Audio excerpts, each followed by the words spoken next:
Like, what happened? Last year was one of the best years for horror ever. Like, seriously, ever in film history. One of the best years for horror. And so far this year, what is going on? Children of the Corn stars Kate Moyer and is about the film describes the events leading up to and including the massacre of the adults of a small town in Nebraska by their children. Now, what is my history with Children of the Corn franchise? As a huge horror fan, my favorite genre, this franchise is probably my least favorite. Now, I've only seen the very first two movies, the 84 one and 1992. Everything else I've seen snippets of, and like 10 years ago, they made straight-to-DVD Children of the Corn movies to keep the rights. Why? Who is clamoring for Children of the Corn? And now we're here in 2023 with the 11th Children of the Corn movie, and it's a remake slash prequel slash remake. I don't really know, because again, I'm not the biggest fan. So I went into this movie saying, it's gonna be bad, okay? It's probably gonna be really bad. But I walked out saying, it was better than Winnie the Pooh, Blood and Honey. I'll give it that, but it's still a really bad movie. So, if any positive comes out of this, the main girl, the one who's actually evil, that is terrorizing everyone, that the leader of our children of this movie, she is an actress. That's my only positive. You can tell she's an actress. She can go do another movie. Besides that, I got nothing. I got nothing. This movie is 93 minutes long. It's only an hour and a half. But the pacing of this movie. See, if the movie was just bad, wacky, corny, have a good time, it's really stupid bad, I can get through it. But the worst part is, it's boring.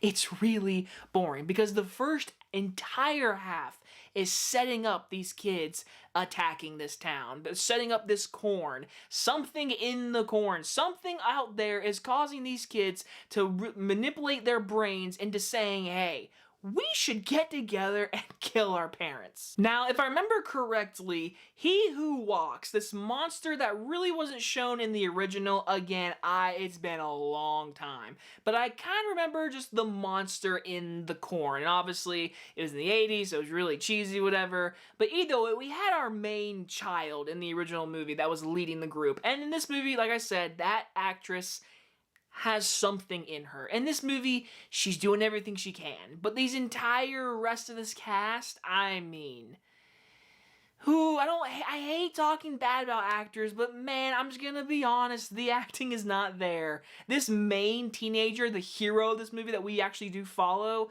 she's not great. I'm sorry. There's a few scenes where I'm like, you're really trying. But there's maybe not that cut. Just maybe not that one. But the director, he used that cut to show on the big screen. So let's blame him, honestly. So I'll say this. The director said, let's try something by making a prequel and then including the kids attacking the town. And then we'll have the corn and He Who Walks. And then we're going to show who He Walks. And I don't want to spoil that. That was the best part of this movie. When that creature shows up from the corn, it's great. It's fantastic. That's what I needed in this movie. That made the entire movie. That should be put in the Hall of Fame of movie history, because that thing, I mean, I had to bite my lip. There was people like down front who were watching this movie, and I was up top by myself, and I was like, whoa, this movie went there, and it's bad. It's really bad. When this monster shows up, that's the price of admission right there. Just that monster. In all seriousness, though, this movie, it just feels like a TV movie. The production wasn't there, and I'm gonna just blame it on the director, because the director did write and direct this movie. The script is horrible. It's boring. The kills are okay, and that's being nice. I mean, he cuts away a lot. We do see some blood and gore, like after a kills happen. We get to see that a little bit, but I'd rather see the kill happen, and this movie doesn't give you that, and it's really disappointing. So, in the end, this is the 11th Children of the Corn movie. It's boring as hell. It's not interesting. The acting for 98% of it is not great. The story, they tried doing this prequel thing and then including the attack. I give you that. I'm gonna give Children of the Corn a D-.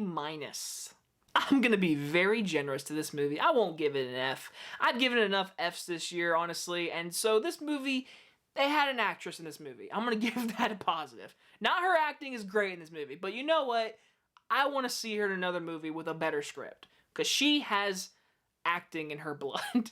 Everything else, this is, man, wow. If you have Shudder, wait till the end of March. It's in theaters right now, but you can wait for Shudder. It comes out like March 20 something. I don't really know. I really didn't care. I just saw Children of the Corn. I was like, what number is this? And I looked it up and it was number 11. I said, I've only seen 2. Now I've seen 3. I'm getting there. No, I don't care to ever watch these movies. Anyway, guys, you guys enjoyed this review. It was a little laid back, but you know what? I really didn't care. This movie's bad. Hope you guys enjoyed the review. I'll see you guys on the next one. Bye-bye, everyone.